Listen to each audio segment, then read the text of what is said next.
The geopolitical landscape of the Eastern Front during winter 1941-1942 had transformed dramatically following the Wehrmacht's failed attempt to capture Moscow. The Soviet winter counteroffensive launched on December 6, 1941, had pushed German Army Group Center back from the Soviet capital while creating new strategic opportunities for Red Army operations across multiple sectors. By January 1942, Stalin's confidence in Soviet offensive capabilities prompted ambitious plans for comprehensive operations designed to exploit German weaknesses along the extended Eastern Front. The military situation in northwestern Russia reflected broader German strategic difficulties as Wehrmacht forces struggled to maintain defensive lines across thousands of kilometers of hostile territory. Army Group North, commanded by General Feldmarschall Wilhelm Ritter von Leeb, controlled positions stretching from Leningrad's approaches southward to the junction with Army Group Center near Vitebsk. The 16th Army, under General Oberst Ernst Busch, held a particularly exposed position around the town of Demyansk, 280 kilometers southeast of Leningrad. Soviet strategic assessments during this period identified the Demyansk sector as vulnerable to encirclement operations that could eliminate significant German forces while disrupting Wehrmacht defensive arrangements. The Northwestern Front, commanded by Lieutenant General Pavel Kurachkin, deployed approximately 4,000 troops organized into multiple armies positioned to execute complex envelopment operations. Intelligence estimates suggested that successful operations could trap substantial German formations while creating gaps in enemy defensive lines. German intelligence during winter 1941-1942 detected increasing Soviet activity in the Demyansk region, but underestimated the scale and coordination of planned Red Army operations. Wehrmacht assessments calculated Soviet forces at approximately 300,000 troops, understating actual strength by 100,000 personnel. German commanders recognized their vulnerable position, but lacked adequate reserves to strengthen defensive arrangements while maintaining commitments across multiple threatened sectors. The terrain surrounding Demyansk presented unique challenges for both offensive and defensive operations during winter months. Dense forests intersected by numerous rivers and streams created natural obstacles that channeled military movement while providing concealment for attacking forces.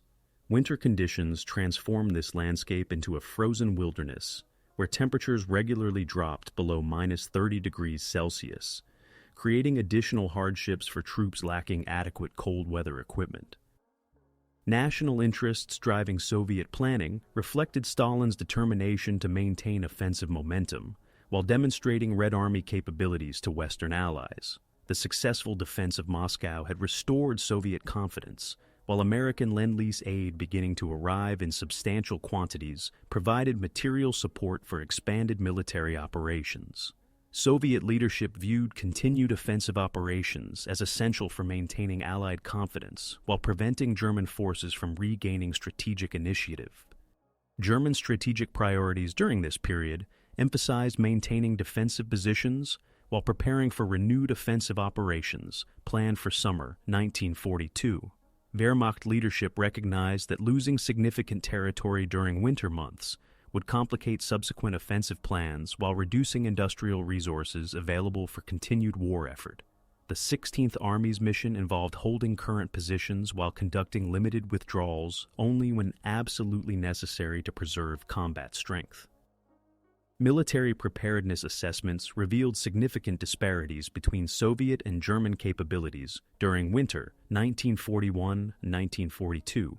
Red Army forces had adapted to cold weather operations through improved equipment and tactical procedures, while German troops continued suffering from inadequate winter clothing and equipment. Soviet logistics had recovered from earlier defeats and could support extended offensive operations, whereas German supply lines faced increasing strain from partisan attacks and extended distances. Alliance considerations influenced both sides' strategic calculations during this period. Soviet operations aimed to demonstrate continued fighting capability while encouraging increased Allied support, particularly American military aid that could sustain extended campaigns. German strategy emphasized holding territory while preparing for decisive offensive operations that might force separate peace negotiations with individual Allied powers. Intelligence estimates during January 1942 reflected persistent problems with accurate assessment of enemy capabilities and intentions. Soviet intelligence correctly identified German unit locations and approximate strength, but underestimated Wehrmacht defensive capabilities in prepared positions. German intelligence failed to anticipate the coordination and scale of Soviet offensive preparations, contributing to tactical surprise when Red Army operations commenced. Public sentiment within both nations reflected growing war weariness, tempered by determination to achieve decisive victory. Soviet civilian populations had endured catastrophic losses during 1941, but retained confidence in ultimate victory following successful defense of Moscow. German civilians remained largely ignorant of military difficulties on the Eastern Front, due to propaganda emphasizing victories while minimizing setbacks and casualties. The economic context of winter 1941-1942 favored Soviet forces with access to relocated industrial production beyond German reach, while benefiting from increasing Allied material support. German economic resources faced growing strain from extended conflict while maintaining industrial production threatened by Allied bombing and resource shortages. These economic factors would influence military capabilities as operations extended beyond initial planning assumptions. Weather intelligence indicated that winter 1941-1942 would feature particularly harsh conditions that historically favored Soviet forces adapted to extreme cold. German meteorological services predicted temperatures and snowfall levels that would severely challenge Wehrmacht operations, while potentially providing advantages to Red Army units equipped for winter warfare. These environmental factors would prove crucial in determining operational outcomes. The stage was set for one of the most prolonged and costly battles of the Eastern Front, as Soviet forces prepared to exploit perceived German weaknesses in the Demyansk sector. The upcoming operations would test both sides' capabilities, while demonstrating the brutal realities of modern warfare, conducted under extreme conditions in hostile terrain that offered no respite to combatants regardless of nationality. The opening phase of the Battle of Demyansk commenced on January 7, 1942, when the Soviet 11th Army launched coordinated attacks against German positions held by the 16th Army's II Corps and elements of the X Corps, Lieutenant General Nikolai Vaterpol's forces, totaling 89,000 troops, supported by 134 tanks, initiated breakthrough operations along a 60-kilometer front, extending from Staraya Russa northward toward Lake Ilmen. The initial Soviet objective involved penetrating German defensive lines while creating conditions for subsequent encirclement operations. German defensive arrangements in the Demyansk sector reflected the Wehrmacht's overextended position following the failed Moscow offensive. General Oberst Ernst Busch's 16th Army deployed approximately 95,000 personnel across defensive positions, stretching 180 kilometers from Kolm to Ostashkov. The II Corps, commanded by General der Infanterie Walter von Brockdorff-Ahlefeldt, maintained positions around Demyansk, with 32,000 troops organized into 4 infantry divisions. The X Corps contributed an additional 28,000 personnel positioned to support defensive operations. Soviet tactical planning emphasized rapid penetration of German lines, followed by exploitation operations designed to isolate Wehrmacht formations from their supply bases. The First Shock Army, under Lieutenant General Vasily Kuznetsov, deployed 67,000 troops with missions to advance westward from positions near Ostashkov. The Third Shock Army, commanded by Lieutenant General Maxim Pourkayev, contributed 78,000 personnel advancing northward toward Kolm. These coordinated attacks aimed to create multiple penetrations, while preventing German forces from concentrating reserves against individual breakthrough attempts. The initial Soviet assault achieved tactical surprise despite German awareness of increasing Red Army activity in the region. Weather conditions during early January featured temperatures of -28 degrees Celsius with heavy snowfall that reduced visibility while creating difficult movement conditions. Soviet forces advanced 8 kilometers during the first day of operations, penetrating German defensive positions near Fenyo and Andreapol. German resistance stiffened as reserve formations moved to contain Soviet breakthroughs. German command decisions during the opening phase reflected competing priorities between maintaining territorial control and preserving combat strength for future operations. Army Group North Headquarters ordered the 16th Army to hold current positions while conducting limited tactical withdrawals only when essential for preventing unit destruction. General Bush implemented mobile defense tactics utilizing available reserves to counterattack Soviet penetrations while maintaining defensive line integrity. Key tactical engagements during January 7-12 demonstrated both Soviet offensive capabilities and German defensive resilience under extreme conditions. The 249th Infantry Division repelled repeated Soviet attacks near Demyansk, while inflicting 2,400 casualties on attacking Red Army forces. However, Soviet penetrations near Staraya Russa advanced 15 kilometers westward, threatening German supply lines while creating potential encirclement conditions. The Soviet 34th Army, commanded by Lieutenant General Nikolai Berzarin, entered operations on January 9th with 52,000 troops advancing from positions southeast of Demyansk. This additional force created pressure on German defensive arrangements already strained by multiple simultaneous attacks. German intelligence had failed to detect the 34th Army's deployment, contributing to tactical surprise that enabled Soviet forces to achieve deeper penetrations than Wehrmacht planning had anticipated. Communication challenges affected both sides during the opening phase, as extreme weather conditions disrupted telephone and radio systems. Soviet commanders maintained coordination through messenger services and prearranged signal procedures, while German forces relied on hardened communication installations.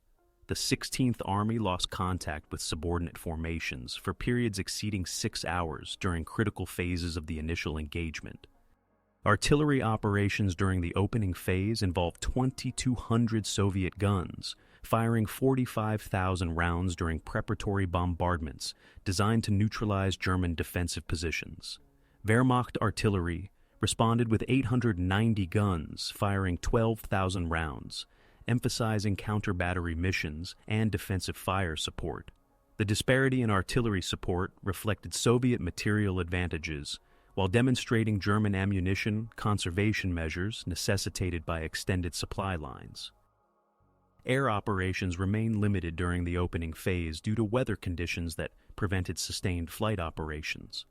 The Red Air Force flew 120 sorties during January 7-12, compared to 67 German missions, with both sides achieving minimal tactical results due to poor visibility and extreme cold affecting aircraft performance. Close air support proved ineffective for either side, while reconnaissance flights provided limited intelligence about enemy dispositions. Soviet logistical preparations enabled sustained offensive operations despite challenging supply conditions. Red Army quartermasters had accumulated 67,000 tons of ammunition and their 3,000 tons of fuel at forward depots within 40 kilometers of the front line. German logistics faced greater challenges maintaining adequate supply flow across 220 kilometers of transportation routes increasingly threatened by partisan activities and Soviet long-range artillery. Casualties during the opening phase totaled 8,900 Soviet personnel killed and wounded, compared to 3,200 German losses across all engaged formations. These casualty ratios of approximately 2.81 favoring German forces reflected defensive advantages while demonstrating Red Army determination to achieve breakthrough objectives regardless of losses. Medical evacuation proved challenging for both sides due to weather conditions and transportation limitations. The German High Command's response to Soviet offensive operations revealed competing assessments of threat priorities across the Eastern Front. While recognizing serious challenges in the Demyansk sector, Wehrmacht leadership remained committed to maintaining positions that tied down substantial Soviet forces while preserving German territorial control. Strategic reserves remained limited due to commitments in other sectors and preparation for planned summer offensive operations. The opening phase concluded with Soviet forces having achieved significant tactical penetrations, while German defenders maintained control over key transportation centers and defensive positions. Neither side had achieved decisive results during the initial week of operations, though Soviet advances threatened to create encirclement conditions that would fundamentally alter the strategic situation in northwestern Russia throughout the remainder of the winter campaign. Soviet strategic planning for the Demyansk operation evolved from broader objectives developed by the Stavka during December 1941 as part of comprehensive winter offensive operations across the entire Eastern Front. Marshal Boris Shaposhnikov's general staff conceived the Northwestern Front's mission as eliminating German Army Group North's southern flank while creating conditions for advancing toward the Baltic coast. The operation aimed to destroy the German 16th Army through coordinated envelopment, potentially eliminating 18,000 Wehrmacht personnel while disrupting German defensive arrangements across northern Russia. The Red Army's tactical doctrine emphasized breakthrough operations utilizing concentrated artillery support, followed by rapid exploitation by mobile forces.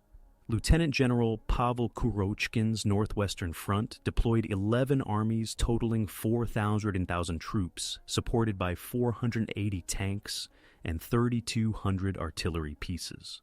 The operational plan called for simultaneous attacks from multiple directions converging on Demyansk, while secondary operations targeted Kolm and Staraya Russa to prevent German reinforcement of threatened sectors.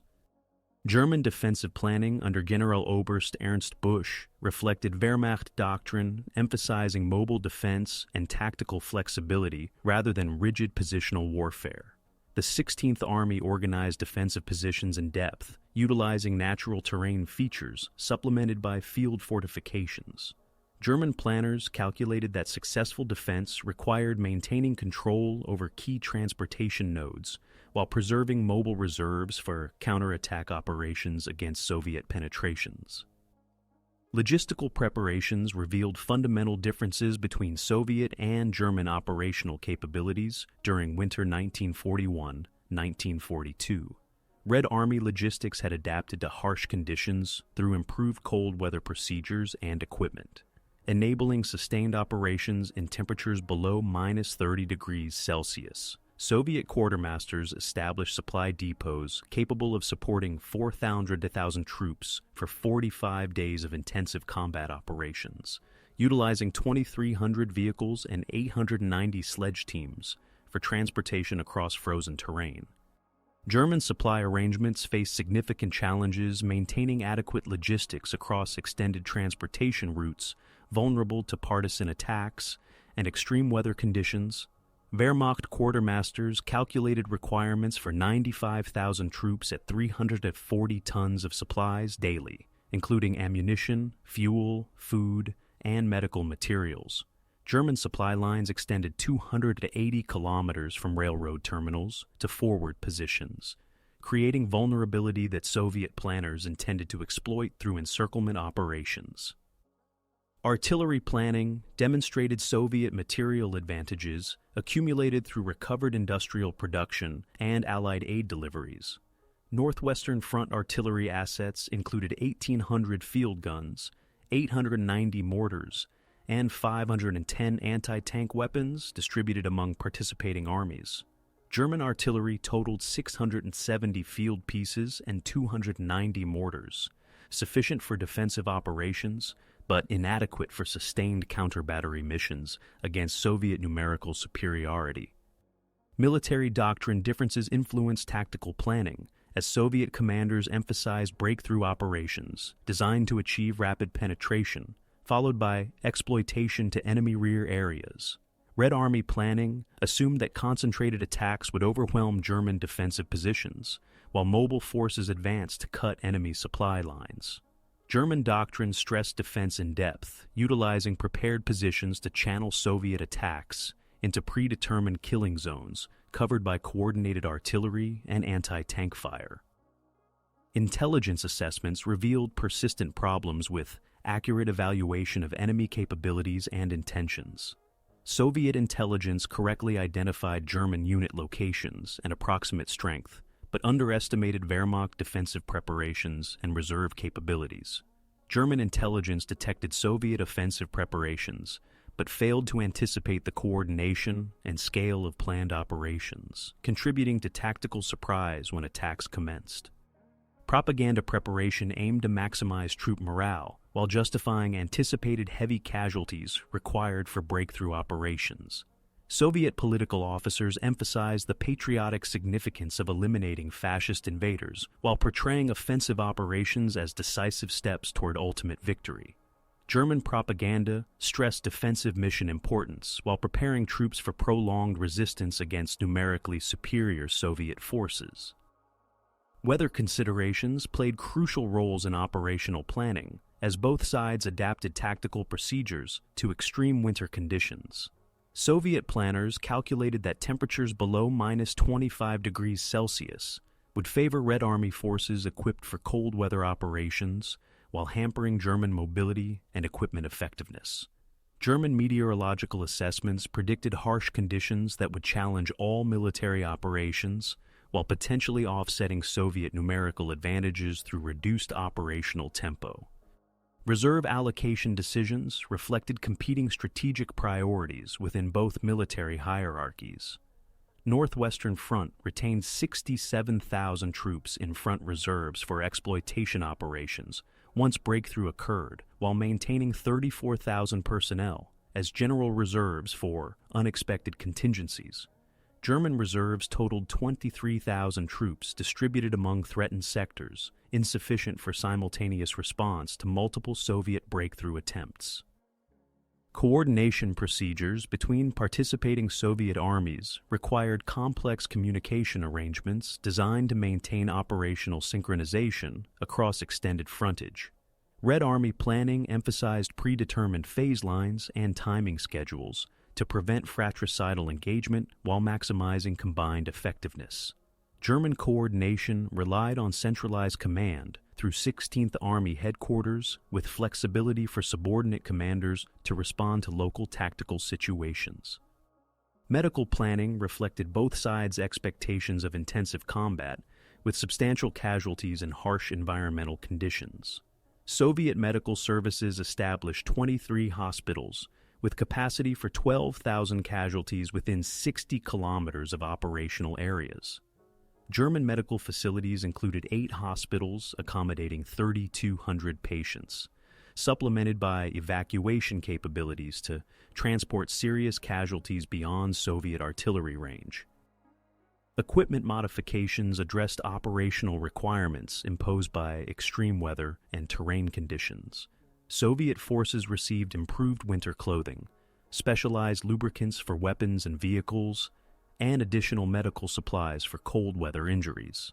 German equipment preparations remained inadequate due to supply constraints and competing demands from other theaters, leaving Wehrmacht units vulnerable to weather-related casualties and equipment failures. Communication security measures reflected both sides' understanding of intelligence warfare importance during complex operations. Soviet forces implemented radio procedures designed to maintain coordination while preventing German interception of operational intentions.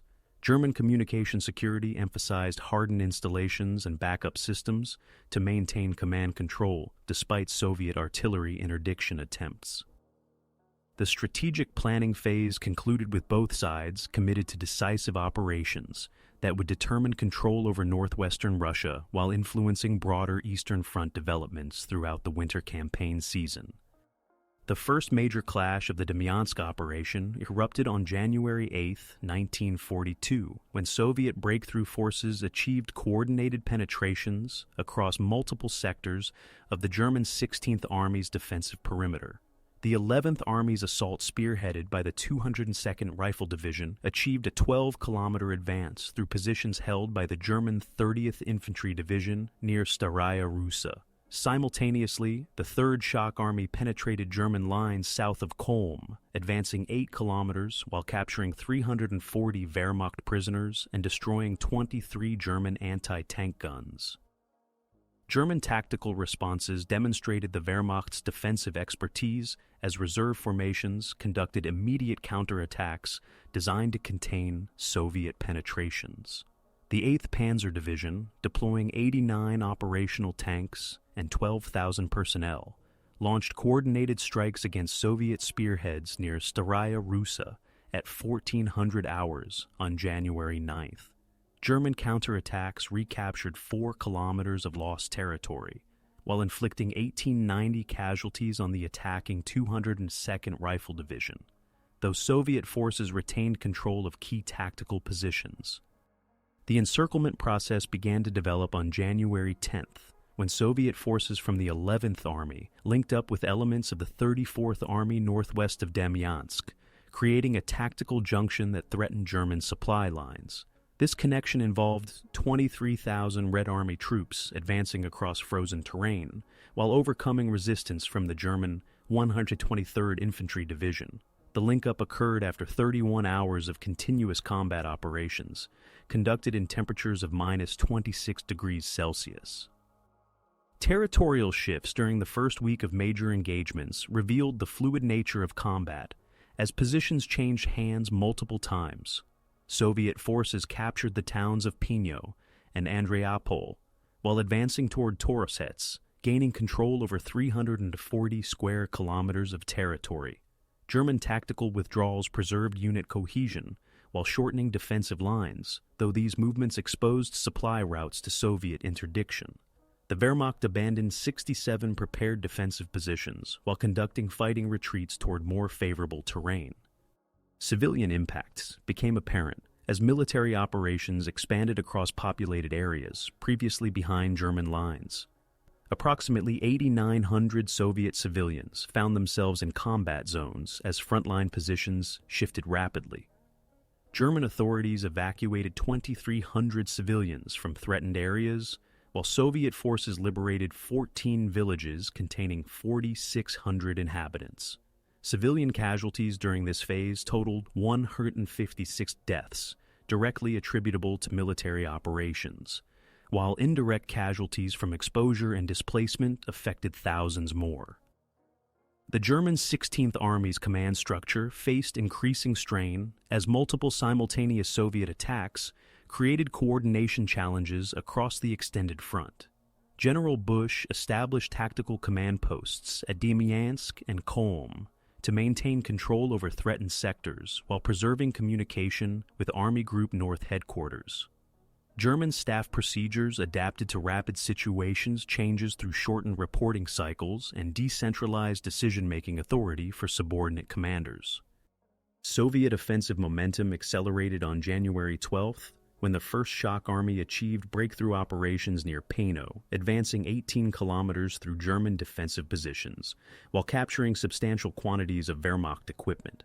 The breakthrough involved 34,000 Red Army troops, supported by 67 tanks advancing against positions held by 8,900 German personnel from the 81st Infantry Division. Soviet forces captured 12 artillery pieces, 890 rifles, and 34,000 rounds of ammunition during the exploitation phase. Weather conditions significantly influenced tactical operations, as extreme cold affected equipment reliability and personnel effectiveness.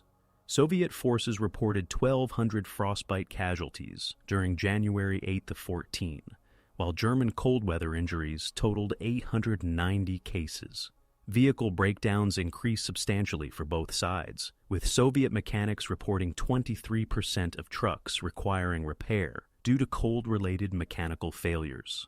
German vehicles faced similar challenges while lacking adequate winterization equipment.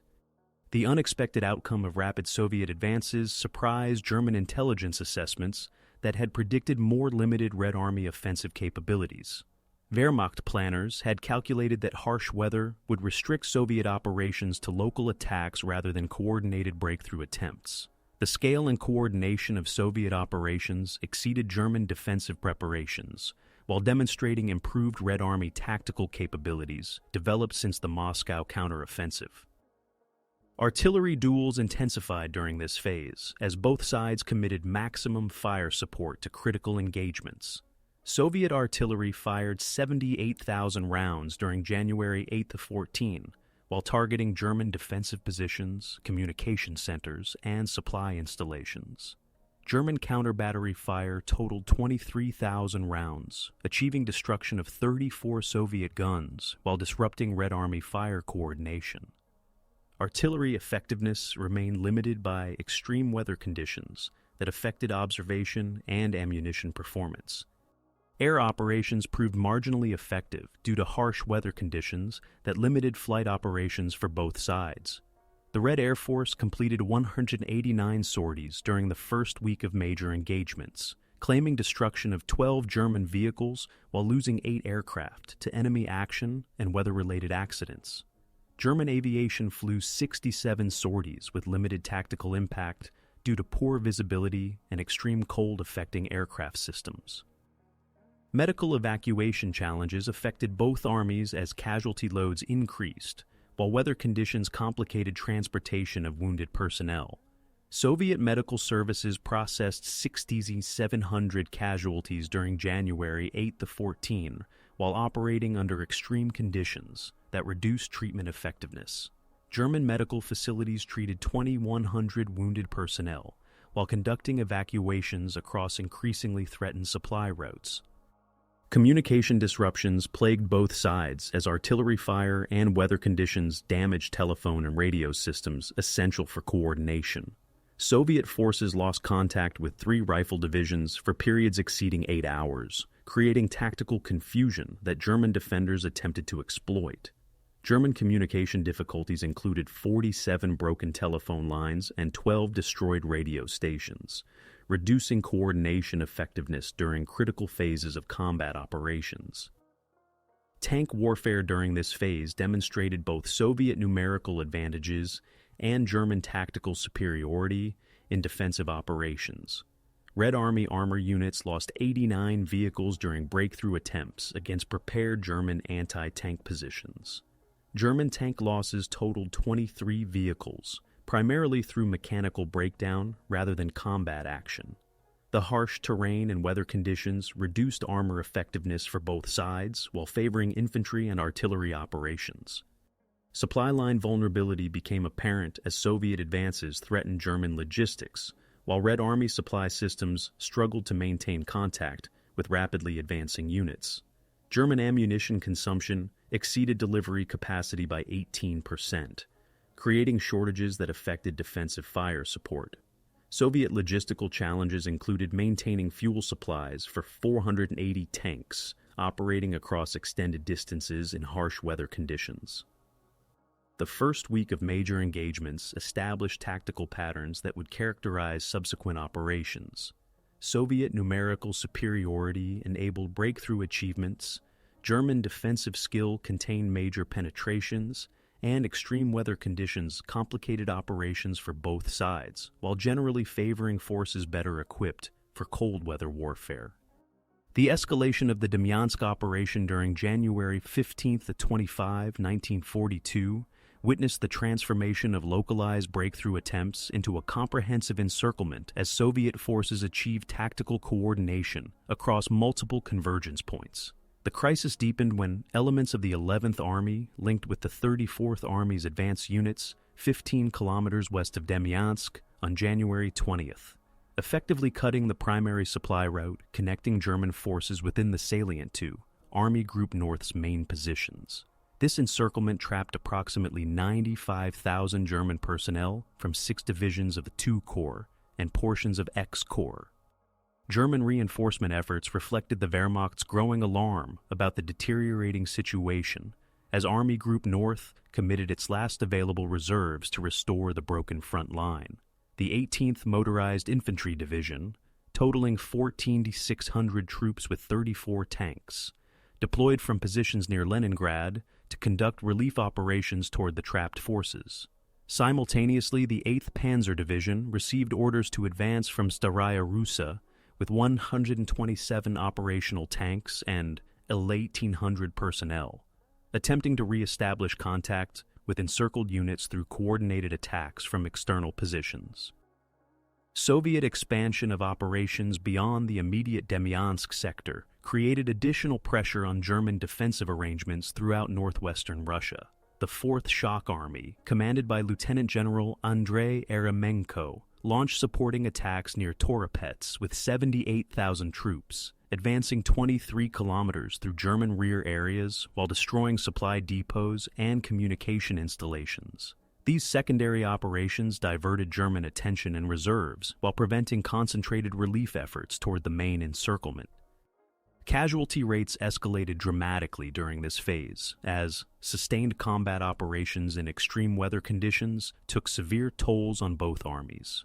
Soviet losses during January 15-25 totaled 18,400 killed and 31,200 wounded across all participating armies, while German casualties reached 4,890 dead and 9,760 wounded within the pocket and supporting relief operations. Medical evacuation became increasingly difficult as transportation assets suffered combat losses and mechanical failures in temperatures averaging minus 32 degrees Celsius. Terrain challenges significantly influenced tactical operations, as dense forests intersected by frozen rivers created natural obstacles that channeled military movement while providing concealment for attacking forces. Soviet forces utilized forest cover to approach German positions while avoiding detection by aerial reconnaissance. German defenders attempted to utilize clearings and river lines as defensive positions, but found these features offered limited protection against Soviet artillery and infiltration tactics. Weather deterioration created unprecedented hardships for military personnel on both sides as temperatures dropped to minus 38 degrees Celsius, while blizzard conditions reduced visibility to less than 100 meters for extended periods. German forces within the pocket reported 2,100 frostbite casualties during January 15-25, significantly reducing combat effectiveness as medical facilities became overwhelmed. Soviet cold weather injuries totaled 3,400 cases, though Red Army units maintained operational capability through superior winter equipment and acclimatization procedures. Political tensions within German leadership emerged as the scope of the encirclement became apparent to higher headquarters. Adolf Hitler personally intervened on January 22nd, ordering Army Group North to maintain positions within the pocket while conducting relief operations from external positions. These political directives conflicted with military assessments, suggesting that withdrawal represented the only viable option for preserving trapped forces, creating command tensions that complicated tactical decision-making. International implications of the Demyansk encirclement influenced Allied strategic assessments, as intelligence reports reached London and Washington regarding Soviet offensive capabilities. British military analysts interpreted the operation as evidence of improved Red Army coordination, while suggesting potential for expanded Soviet operations elsewhere on the Eastern Front. American observers noted the contrast between Soviet success at Demyansk and ongoing German resistance at other sectors, highlighting variable combat effectiveness across different operational areas. Supply challenges reached critical levels as German forces within the pocket faced severe shortages of ammunition, fuel, food, and medical supplies. Wehrmacht quartermasters calculated daily requirements at 340 tons for 95,000 trapped personnel, while actual deliveries averaged 89 tons due to Soviet interdiction and weather constraints. Red Army logistics maintained adequate support for 4,000 troops despite extended supply lines, demonstrating superior adaptation to harsh operational conditions. Artillery operations intensified as both sides committed maximum fire support to decisive engagements around the pocket perimeter. Soviet artillery units fired 13,400 rounds during January 15th and 25, while targeting German defensive positions, supply installations, and potential relief routes. German artillery within the pocket responded with 45,000 rounds, though ammunition shortages increasingly restricted fire missions to immediate tactical emergencies. Air operations remained severely limited by weather conditions that prevented sustained flight operations for either side. Attempts at aerial resupply of trapped German forces proved largely ineffective due to harsh weather and Soviet air defenses. The Luftwaffe completed 67 transport flights during this period, delivering only 23 tons of critical supplies compared to calculated requirements. Soviet aviation flew 234 sorties, achieving limited tactical results while losing 12 aircraft to weather-related accidents.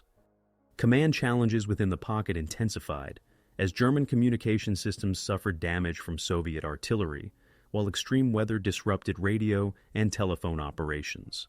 General Brockdorff-Ahlefeldt established multiple command posts to maintain control over dispersed formations while coordinating with external relief efforts.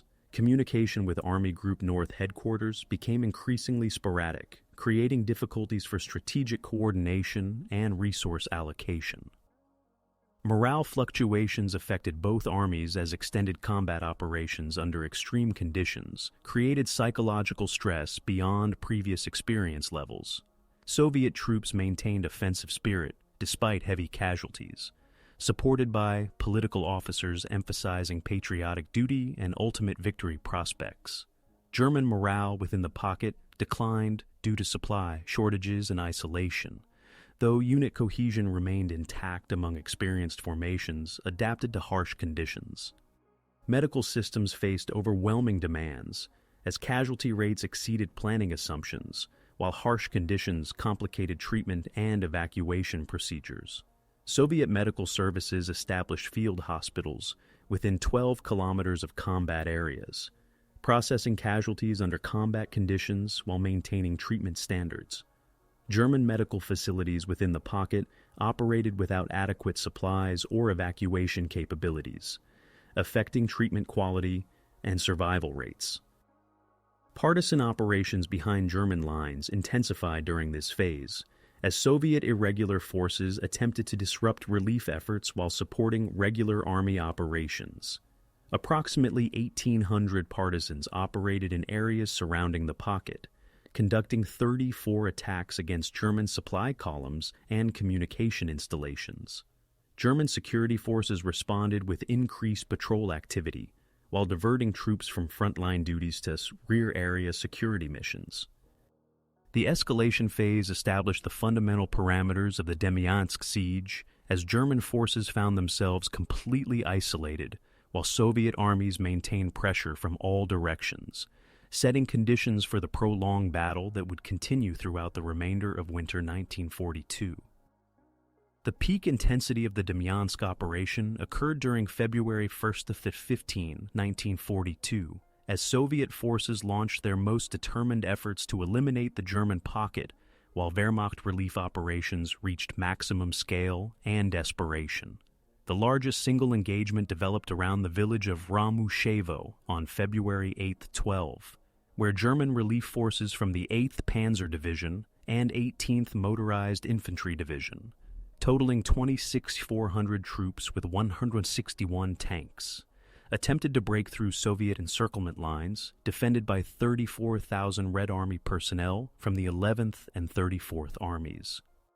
High command decisions during this critical phase reflected the strategic importance both sides placed on the Demyansk operation's outcome. Marshal Georgy Zhukov personally coordinated Northwestern Front operations while visiting forward command posts, emphasizing Stalin's direct interest in achieving decisive victory. Adolf Hitler issued explicit orders prohibiting any withdrawal from the pocket, designating Demyansk as a fortress position that must be held regardless of casualties. These political imperatives complicated military decision-making as tactical realities conflicted with strategic directives. The most intense fighting occurred around the Ramushevo corridor, a narrow land bridge representing the only potential connection between trapped German forces and external relief efforts. Soviet defenders committed the 202nd Rifle Division, 32nd Tank Brigade, and supporting artillery totaling 23,000 personnel to prevent German breakthrough attempts. Wehrmacht forces launched coordinated attacks involving the entire 8th Panzer Division, supported by concentrated artillery fire from 89 guns, achieving initial penetrations of 3 kilometers before Soviet counterattacks contained the advance. Civilian suffering reached unprecedented levels as military operations expanded across populated areas, while harsh winter conditions created humanitarian catastrophes. Approximately 14,000 Soviet civilians remained trapped within combat zones, facing starvation, disease, and direct military action. German authorities reported evacuating 3,400 civilians from threatened areas, while Soviet forces documented 890 civilian deaths, directly attributable to military operations during February 1, 2015. Medical facilities for civilian populations collapsed as military requirements consumed all available resources. Crucial losses during the peak phase affected both armies' operational capabilities, as veteran units suffered casualties that could not be replaced under combat conditions. The German 123rd Infantry Division within the pocket lost 4,200 personnel during February 1 to 15, reducing combat effectiveness to 31% of authorized strength. Soviet losses included the virtual destruction of the 185th Rifle Division, which suffered 90 casualties while defending positions near Staraya Russa. These losses represented irreplaceable combat experience accumulated through months of intensive warfare. Artillery operations reached maximum intensity as both sides committed all available fire support to decisive engagements around the pocket perimeter and relief corridors. Soviet artillery units expended 6,000 rounds during February 1 to 15, creating ammunition shortages that reduced fire support effectiveness by 23%. German artillery within the pocket fired 67,000 rounds while facing severe ammunition constraints that limited missions to immediate tactical emergencies. Counter-battery operations proved particularly effective, with Soviet guns destroying 45 German artillery pieces while losing 23 weapons to Wehrmacht return fire. Supply situations within the German pocket reached critical levels as aerial resupply attempts proved inadequate for sustaining 95,000 trapped personnel. Luftwaffe transport aircraft completed 89 successful flights during February 15, delivering 134 tons of supplies compared to daily requirements of 340 tons. Soviet air defenses shot down 12 German transport planes, while weather conditions prevented an additional 67 scheduled flights. Food rations for German personnel dropped to 200 grams daily, insufficient for maintaining combat effectiveness under extreme conditions. Medical crises developed as casualty loads overwhelmed treatment facilities, while supply shortages prevented adequate care for wounded personnel. German medical services within the pocket processed 6,700 casualties during February 1, 15, while operating without sufficient supplies, equipment, or evacuation capabilities. Soviet medical facilities treated 14,200 wounded during the same period, while maintaining higher treatment standards due to superior supply arrangements. Mortality rates among wounded personnel reached 34% for German forces compared to 18% for Soviet casualties. Weather extremes during this phase created additional challenges as temperatures reached -41 degrees Celsius, while sustained blizzards prevented movement and reduced combat effectiveness. German forces reported 3,400 additional frostbite casualties during February 1 to 15, bringing total cold weather injuries to 8,900 since encirclement began. Soviet cold weather casualties totaled 4,100 cases, though Red Army units maintained operational capability through superior winter equipment and procedures adapted to harsh conditions. Tank warfare during the peak phase demonstrated both the potential and limitations of armored operations under extreme winter conditions. German relief forces lost 67 tanks during breakthrough attempts, primarily through mechanical failures caused by extreme cold rather than direct combat action. Soviet armor losses totaled 89 vehicles, including 34 destroyed by German anti-tank defenses and 55 disabled by mechanical problems. Tank effectiveness remained limited by terrain and weather conditions that favored infantry operations. Air operations achieved marginal results despite maximum effort from both sides, as weather conditions severely restricted flight operations. The Red Air Force flew 267 sorties during February 1st to 15, claiming destruction of 23 German vehicles while losing 18 aircraft to enemy action and weather-related accidents.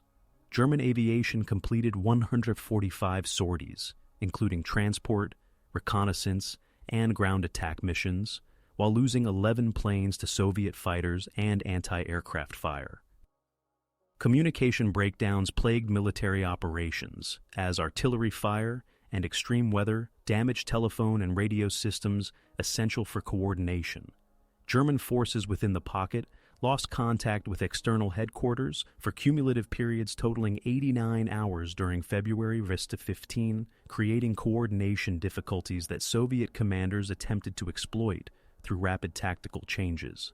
Soviet communication challenges included maintaining contact across extended front lines while coordinating multiple armies under harsh conditions. Engineering operations became crucial as both sides attempted to maintain mobility and defensive positions under extreme weather conditions. Soviet engineers constructed 34 temporary bridges and cleared 67 kilometers of roads to maintain supply lines, while German engineers within the pocket built defensive positions utilizing frozen ground and available materials. These engineering efforts proved essential for sustaining military operations under conditions that challenged conventional tactical procedures. Industrial support for the Demyansk operation revealed differences in production capabilities and logistics efficiency between the opposing sides. Soviet ammunition production exceeded consumption by 12% during February, enabling sustained artillery support despite high expenditure rates. German industrial capacity proved inadequate for supporting both the trapped forces and relief operations simultaneously, creating shortages that affected combat effectiveness throughout the operational area. The peak phase concluded with both sides having committed maximum available resources while achieving minimal decisive results, establishing conditions for the prolonged siege warfare that would characterize subsequent phases of the Demyansk operation throughout the remainder of winter and into spring 1942. Soviet resistance to German relief efforts intensified during February 16–March 10th, 1942, as Red Army commanders adapted defensive tactics specifically designed to prevent Wehrmacht breakthrough attempts while maintaining pressure on forces trapped within the Demyansk pocket. The Northwestern Front implemented elastic defense methods utilizing multiple defensive lines positioned 2 to 4 kilometers apart, enabling Soviet forces to conduct fighting withdrawals while preserving combat strength for decisive counterattacks against overextended German spearheads. German adaptation to prolonged encirclement conditions required innovative approaches to sustaining military operations under severe resource constraints. General Brockdorff-Ahlefeldt organized the defense of the pocket into 4 tactical sectors, each commanded by divisional headquarters responsible for specific defensive missions and resource allocation. Wehrmacht forces within the pocket developed improvised supply procedures utilizing captured Soviet equipment and materials while implementing strict rationing measures that reduced daily food allocations to 150 grams per person. Innovation in defensive tactics emerged from both armies as extended combat operations under extreme conditions necessitated tactical adaptations beyond conventional doctrine. Soviet forces developed night infiltration techniques, enabling small assault groups to penetrate German positions while avoiding detection until dawn. Attacks achieved tactical surprise. The 391st Rifle Division pioneered these methods during operations near Ramushevo on February 18, 22, achieving penetrations of 1,200 meters through German defensive lines, while suffering only 89 casualties compared to 340 German losses inflicted. Resource management became critical as both sides faced ammunition shortages that limited operational capabilities while creating difficult allocation decisions. Soviet artillery commanders implemented firing schedules that rationed ammunition to 35 rounds per gun daily while prioritizing fire missions, supporting breakthrough attempts, and defensive operations. German ammunition conservation within the pocket reduced artillery support to 12 rounds per gun daily, insufficient for effective counter-battery operations or sustained defensive fire missions. Improvisation characterized German attempts to maintain operational effectiveness despite supply shortages and equipment losses exceeding replacement capabilities. Wehrmacht engineers within the pocket developed expedient anti-tank obstacles utilizing frozen earth, destroyed vehicles, and captured Soviet materials. The 123rd Infantry Division created 67 improvised strongpoints during February 15th to March 10th, enhancing defensive capabilities while conserving personnel through efficient position utilization. Psychological toll of extended combat operations under harsh conditions became apparent in both armies as casualty rates and environmental stress exceeded previous experience levels. Soviet medical officers reported increasing cases of combat fatigue among units that had maintained offensive operations for 6 weeks, with the 202nd Rifle Division experiencing 156 cases requiring treatment or evacuation. German psychological casualties within the pocket totaled 89 cases during this period, though unit cohesion remained intact among veteran formations, adapted to extreme conditions. Soviet tactical adaptations included development of specialized assault procedures designed to overcome German defensive advantages while minimizing Red Army casualties. The 34th Army pioneered coordinated attacks utilizing artillery preparation, followed by simultaneous infantry assaults from multiple directions, preventing German defenders from concentrating fire against individual breakthrough attempts. These tactics achieved success near Staraya Russa on February 28th, when coordinated attacks captured 3 German strongpoints, while inflicting 290 casualties for Soviet losses of 127 personnel. German defensive innovations within the pocket included creation of mobile reserves utilizing available vehicles and remaining armor to respond rapidly to Soviet breakthrough attempts. The TIE Corps established a central reserve comprising 890 infantry, 12 tanks, and supporting artillery capable of reaching any threatened sector within 90 minutes. This mobile concept proved effective during Soviet attacks on March 3rd to 5th, when rapid deployment contained Red Army penetrations while preserving defensive line integrity. Medical adaptations addressed overwhelming casualty loads and supply shortages that affected treatment quality for wounded personnel from both armies. Soviet medical services developed triage procedures, prioritizing treatment based on return-to-duty potential while establishing advanced aid stations within 800 meters of frontline positions. German medical personnel within the pocket created treatment centers utilizing captured Soviet medical supplies, while implementing emergency procedures adapted to resource constraints. Weather adaptation became essential as March temperatures remained below -25 degrees Celsius, while continued snowfall maintained difficult operational conditions. Soviet forces received improved winter clothing and equipment through supply deliveries, reducing frostbite casualties to 340 cases during February the 16th to March 10, compared to 2,100 German cold weather injuries.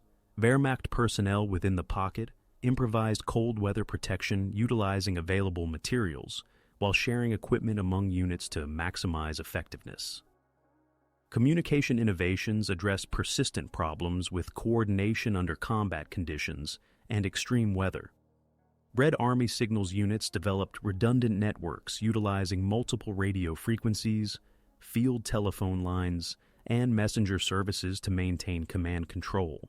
German communication within the pocket relied on shortened radio transmissions and predetermined signal procedures to conserve battery power while avoiding Soviet interception of tactical information. Air operations adapted to changing tactical requirements as both sides modified procedures to address weather limitations and enemy countermeasures. Soviet aviation focused on interdiction missions, targeting German relief efforts while providing limited close air support to ground forces. The The Red Air Force flew 189 sorties during February 16th, March 10th, claiming destruction of 34 German vehicles while losing 9 aircraft to enemy action. German transport operations continued despite increasing losses, with 23 aircraft shot down while attempting supply missions to trapped forces. Tank warfare innovations reflected lessons learned from catastrophic armored vehicle losses during earlier phases of the operation. Soviet armor commanders implemented dispersed formations and coordinated infantry support to reduce vulnerability to German anti-tank defenses. Wehrmacht tank tactics within the pocket emphasize conservation of remaining vehicles through careful deployment and maintenance procedures that maximized operational availability despite supply constraints. Supply line adaptations addressed persistent challenges maintaining logistics under combat conditions and extreme weather. Soviet supply convoys developed convoy procedures utilizing multiple routes and escort forces to ensure delivery of critical materials despite German artillery interdiction. German supply efforts relied increasingly on aerial delivery and local resource utilization, while implementing strict priority systems for allocating scarce supplies among competing requirements. Morale maintenance became crucial as both armies faced extended combat operations under conditions that challenged physical and psychological endurance. Soviet political officers emphasized patriotic duty, while highlighting tactical successes achieved despite difficult conditions. German morale within the pocket remained stable due to veteran leadership and unit cohesion, though declining physical condition affected individual performance levels among personnel suffering from malnutrition and exposure-related injuries. The resistance and adaptation phase demonstrated both armies' capacity for tactical innovation while establishing procedures that would influence subsequent Eastern Front operations throughout the remainder of the war, regardless of the Demyansk operation's ultimate outcome. The decisive turning point of the Demyansk operation commenced on March 15, 1942, when accumulated German losses and supply shortages within the pocket reached levels that threatened complete collapse despite continued political directives to maintain positions. The crisis intensified when ammunition stocks dropped to 8% of authorized levels, while food supplies could sustain only 12 additional days of operations. General Brockdorff-Ahlefeldt reported to Army Group North that combat effectiveness had declined to 23% of original strength, with many units unable to conduct defensive operations without immediate resupply.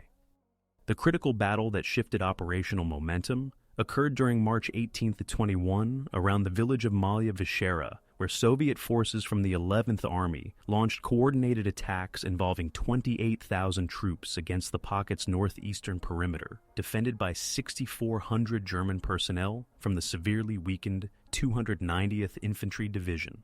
Red Army forces achieved penetrations of 4 kilometers during the first day, capturing key defensive positions while inflicting 890 German casualties. This breakthrough threatened to split the pocket into isolated segments incapable of mutual support. German recognition of impending collapse prompted desperate measures as Wehrmacht commanders within the pocket requested permission to conduct tactical withdrawals to more defensible positions. General Brockdorff-Ahlefeldt's situation reports described unit strengths averaging 31% of authorized levels, while ammunition shortages prevented effective artillery support for defensive operations. Medical facilities within the pocket reported treating 12,400 casualties since encirclement began, with available medical supplies exhausted and evacuation impossible under existing conditions. Collapse indicators became apparent across multiple sectors as German defensive positions proved incapable of resisting continued Soviet pressure. The 123rd Infantry Division reported effective strength of 2,890 personnel compared to authorized 17,200, while the 30th Infantry Division maintained only 3,100 combat-ready troops. Artillery support had declined to 67 operational guns from an original 109 pieces, insufficient for coordinated defensive fire missions across the pocket's 45-kilometer perimeter. Soviet breakthrough operations during March 18-21 achieved tactical success that created possibilities for complete elimination of trapped German forces. The 202nd Rifle Division advanced 6 kilometers through German positions near Ramushevo, while capturing 340 prisoners and destroying 23 defensive positions. Simultaneously, the 391st Rifle Division penetrated German lines southeast of Demyansk, advancing 3 kilometers, while eliminating organized resistance from the 81st Infantry Division's remaining elements. Weather improvements during mid-March created both opportunities and challenges for military operations, as temperatures rose above -15 degrees Celsius, while increased daylight hours enabled extended combat operations. Melting snow created muddy conditions that hindered vehicle movement, while improving visibility favored artillery observers and aircraft operations. German forces benefited from improved conditions for aerial resupply attempts, though Soviet air defenses had strengthened with additional anti-aircraft guns positioned around the pocket. The turning point accelerated on March 20th, when Soviet forces achieved tactical link-ups that threatened to divide the German pocket into isolated segments incapable of coordinated resistance. Elements of the 11th and 34th Armies established contact near Malaya Vishera while advancing toward Demyansk from opposite directions. This tactical success created a salient 2 kilometers wide, extending into German defensive positions, enabling Soviet forces to position artillery for direct fire against Wehrmacht command installations. Medical breakdown within the German pocket reached critical levels as casualty loads overwhelmed remaining treatment facilities, while supply shortages prevented adequate care for wounded personnel.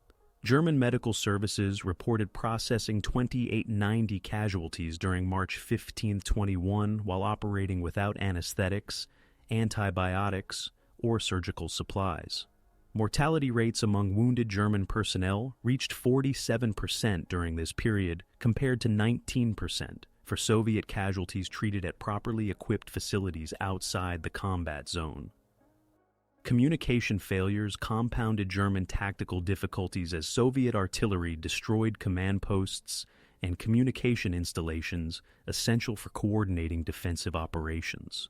German forces lost contact with external headquarters for periods exceeding 72 hours, while internal communication within the pocket became increasingly sporadic. Artillery fire had severed 89 telephone lines while destroying 12 radio installations, creating coordination problems that Soviet commanders exploited through rapid tactical changes. Air operations during the turning point demonstrated complete Soviet tactical superiority, as improved weather enabled sustained flight operations that interdicted German supply efforts while providing close support for ground forces. Red Air Force units flew 456 sorties during March 15, 21, destroying 67 German vehicles while shooting down 8 transport aircraft attempting supply missions.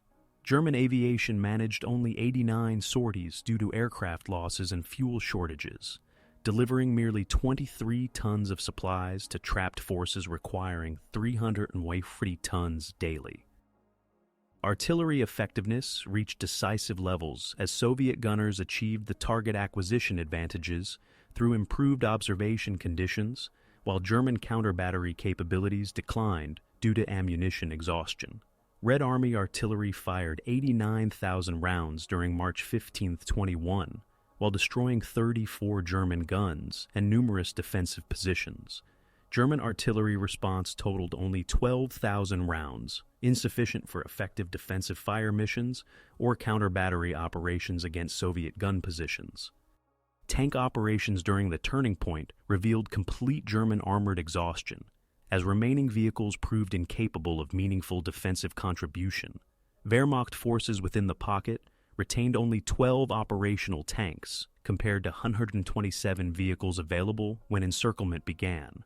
Soviet armor losses during breakthrough operations totaled 45 vehicles, though replacement tanks continued arriving, while German armored strength declined irreversibly. Supply collapse within the German pocket created cascading effects that reduced combat effectiveness across all military functions. Food rations dropped to 89 grams daily, insufficient for maintaining physical strength required for combat operations. Ammunition shortages prevented coordinated defensive fire, while fuel exhaustion immobilized remaining vehicles and generators, essential for communication systems. Morale indicators reflected growing recognition among German personnel that continued resistance would result in complete destruction without achieving meaningful tactical objectives. Reports from German officers described declining confidence among troops while noting increased surrender incidents among isolated units overwhelmed by Soviet attacks. However, veteran formations maintained unit cohesion despite desperate conditions, demonstrating Wehrmacht resilience under extreme circumstances. Industrial support revealed Soviet advantages in production capacity and logistics efficiency that enabled sustained operations while German forces faced irreversible equipment and supply shortages. Soviet ammunition production exceeded consumption by 18% during March, maintaining adequate stockpiles for continued operations. German industrial capacity proved incapable of supporting aerial resupply requirements, while other Eastern Front sectors demanded competing resource allocations. The turning point concluded with German forces incapable of sustaining organized resistance, while Soviet armies maintained overwhelming tactical advantages, establishing preconditions for the final phase of operations that would determine whether Wehrmacht forces could establish a relief corridor or face complete elimination within the Demyansk pocket. The aftermath of the Demyansk turning point began on March 25, 1942, when German High Command finally authorized limited tactical withdrawals within the pocket while simultaneously launching the largest relief operation attempted since encirclement commenced. Operation Brückenschlag involved 47,000 troops from the newly formed Gruppe Seydlitz, including the 5th Mountain Division, 8th Panzer Division, and supporting units equipped with 203 tanks and 156 artillery pieces. This relief force aimed to establish a permanent corridor connecting trapped forces with German main lines through coordinated attacks from external positions. The immediate consequences of sustained combat became apparent as casualty assessments revealed the devastating toll inflicted on both armies during 10 weeks of intensive warfare under extreme conditions. German losses within the pocket totaled 2,400 killed and 2,400 wounded since encirclement began, representing 39% casualties among the original 95,000 trapped personnel. Soviet casualties during the entire Demyansk operation reached 88,908 killed and missing, with an additional 15,603 wounded, totaling 24,551 casualties from forces initially numbering 4,000 troops. End of major combat operations occurred gradually during April 1942 as German relief efforts achieved limited success in establishing tenuous supply routes, while Soviet forces transitioned from offensive to defensive operations. The Wehrmacht breakthrough near Ramushevo on April 21st created a corridor 3 kilometers wide, connecting pocket forces with external positions. However, this corridor remained under constant Soviet artillery fire and required daily combat operations to maintain, making sustainable logistics impossible for supporting large-scale military operations.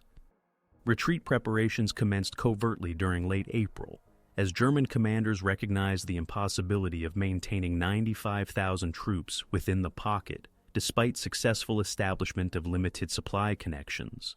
Wehrmacht planners organized phased withdrawal operations designed to evacuate non-essential personnel while maintaining defensive strength sufficient to prevent Soviet breakthrough attempts. Medical evacuation received priority, with 18,900 wounded German personnel transported through the narrow corridor during April 25th. May 15th. Immediate consequences of the prolonged battle affected military capabilities on both sides, as veteran units suffered casualties that required months to replace through training and equipment allocation. The German II Corps required complete reorganization with replacement personnel totaling 34,000 troops and extensive re-equipment with vehicles, weapons, and communication systems. Soviet armies participating in the operation needed similar reconstruction, with some rifle divisions reduced to 15% of authorized strength, requiring fundamental rebuilding. Humanitarian crises developed across the combat zone as civilian populations faced displacement, disease, and starvation resulting from 15 weeks of military operations that had disrupted all normal economic and social activities. Approximately 3,000 Soviet civilians required emergency assistance, while German authorities evacuated 6,700 civilians from threatened areas. Medical facilities reported treating 3,400 civilian casualties directly attributable to military operations, while indirect casualties from exposure, malnutrition, and disease affected thousands more. Reprisal operations occurred as both sides conducted security sweeps in contested areas, seeking partisan supporters and intelligence agents suspected of providing assistance to enemy forces. German security units arrested 1,240 suspected Soviet collaborators while conducting searches in recaptured villages. Soviet authorities reported executing 89 individuals accused of collaboration with German occupation forces, though verification of specific incidents remained difficult due to ongoing security operations and propaganda considerations. Devastation surveys revealed extensive physical destruction caused by prolonged combat operations across 2,400 square kilometers of territory that had changed hands multiple times during the battle. Infrastructure damage included destruction of 89 bridges, 145 kilometers of roads, 23 railroad stations, and approximately 3,400 civilian buildings. Agricultural areas suffered contamination from unexploded ordnance, abandoned equipment, and military debris that would affect food production for years following combat conclusion. Medical consequences extended beyond immediate battlefield casualties to include long-term health effects resulting from exposure to extreme conditions, malnutrition, and inadequate medical care during extended combat operations. German medical reports documented 8,900 cases of severe frostbite requiring amputation or extended treatment, while Soviet medical services treated 1,400 similar cases. These medical consequences would affect individual veterans throughout their remaining lifespans, while creating ongoing healthcare burdens for both nations. Prisoner exchanges occurred sporadically during the final phases, as both sides attempted to recover personnel captured during various tactical operations. German forces repatriated 890 Soviet prisoners while receiving 340 Wehrmacht personnel through informal local arrangements.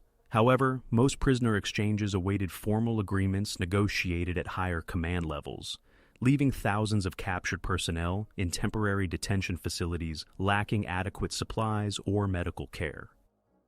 Industrial assessment revealed the enormous material costs of the Demyansk operation, as both sides had consumed equipment and supplies equivalent to equipping multiple Army corps. Soviet material losses included 1,366 tanks, 890 artillery pieces, and 4,500 vehicles, representing production output from major industrial facilities over several months.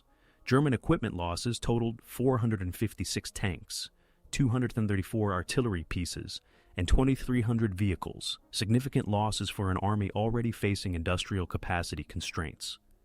Environmental impact assessment documented lasting damage to forest ecosystems, agricultural lands, and water resources throughout the combat zone. Artillery bombardment had destroyed 340 square kilometers of forest, while creating soil contamination that would affect agricultural productivity for decades. Military operations had disrupted wildlife populations, while leaving unexploded ordnance that posed continuing threats to civilian populations and economic recovery efforts. Supply line restoration required extensive engineering operations to repair infrastructure damage and establish sustainable logistics for remaining military forces in the region. Soviet engineers worked to restore 67 bridges and 234 kilometers of roads, while clearing unexploded ordnance from transportation routes. German engineering units focused on maintaining the narrow supply corridor, while improving defensive positions for forces remaining within reduced perimeter positions.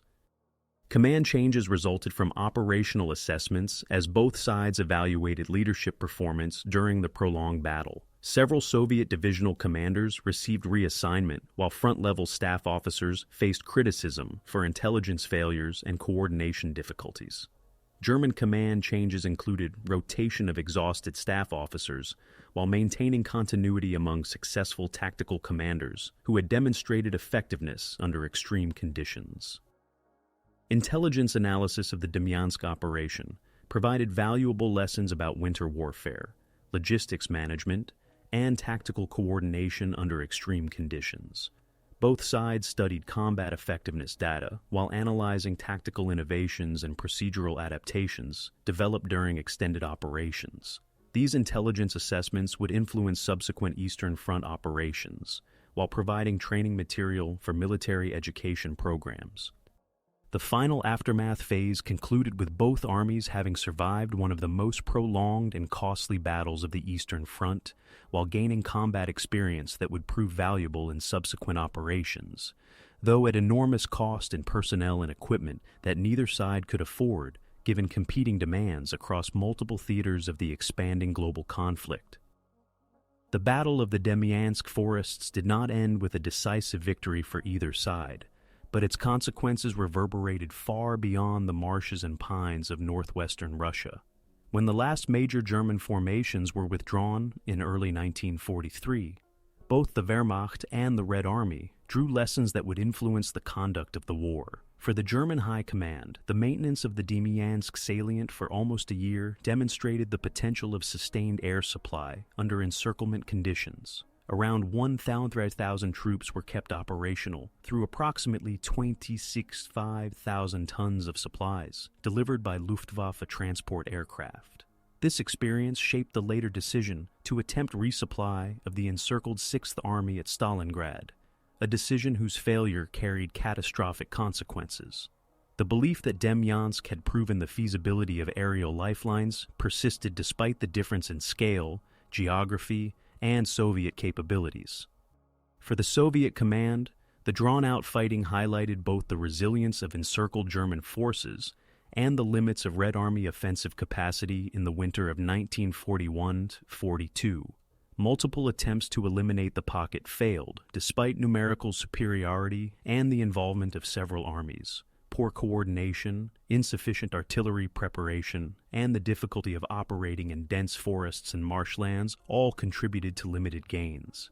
These lessons informed subsequent Soviet operational planning, especially the emphasis on concentrating overwhelming firepower and ensuring deeper logistical preparation before launching major offensives later in the war. Politically, the Demyansk fighting carried weight within both regimes. For German propaganda, the endurance of surrounded troops, cut off from land supply, yet holding their ground for months, was presented to the public as evidence of discipline, loyalty, and invincibility. The men of the II Army Corps, who received the first officially issued Demyansk Shield decoration, were portrayed as symbols of the German soldiers' determination. Within the Soviet Union, by contrast, the narrative stressed the gradual wearing down of German forces and the inevitability of their retreat from occupied territory, even if the immediate battlefield outcome had not matched expectations. Official histories later framed Demyansk as a prelude to the larger strategic counteroffensives that would eventually push the Wehrmacht westward. On the human level, the consequences were profound. German divisions rotated out of Demyansk carried heavy losses. Some had lost between 40 and 60% of their original strength. Soviet formations, repeatedly committed to assaults in swampy ground and poorly sheltered from counterfire, also suffered severe attrition. Estimates suggest that combined losses in the broader Demyansk sector from February 1942 to March 1943 exceeded 300,000 killed, wounded, or missing on both sides. The local civilian population, caught between shifting front lines and military requisitions, endured occupation, forced labor, and food shortages. Villages were destroyed, and many inhabitants were displaced, contributing to the wider humanitarian crisis that marked the war in the Eastern Territories.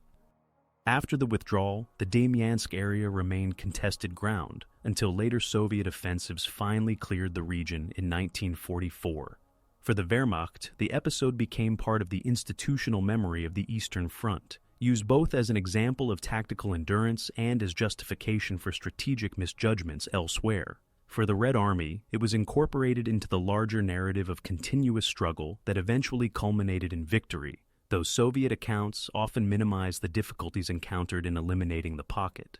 Post-war German memoirs tended to emphasize the harsh conditions and sacrifices of ordinary soldiers, while Soviet historiography portrayed the fighting as another step in the gradual liberation of occupied lands.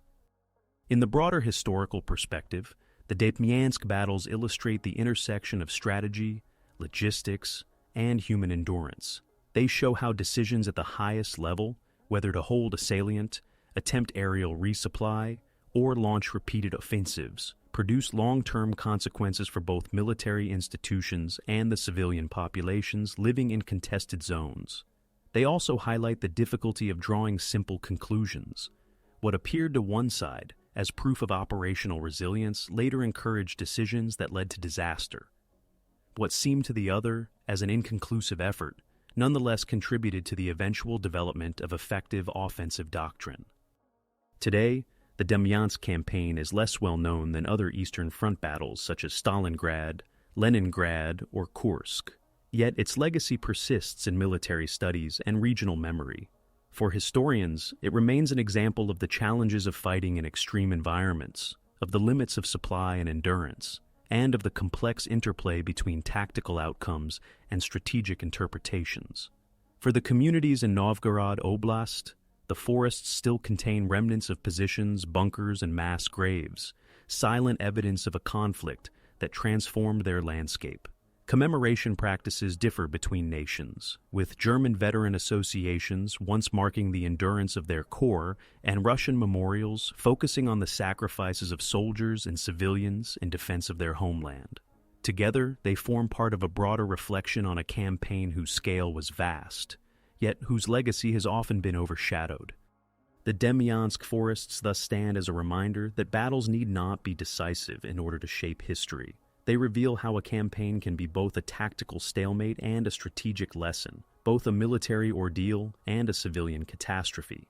In the balance of war, they exemplify the cost of protracted struggle, the adaptability of armies, and the enduring weight of decisions made in distant headquarters but lived out in mud, snow, and forest undergrowth.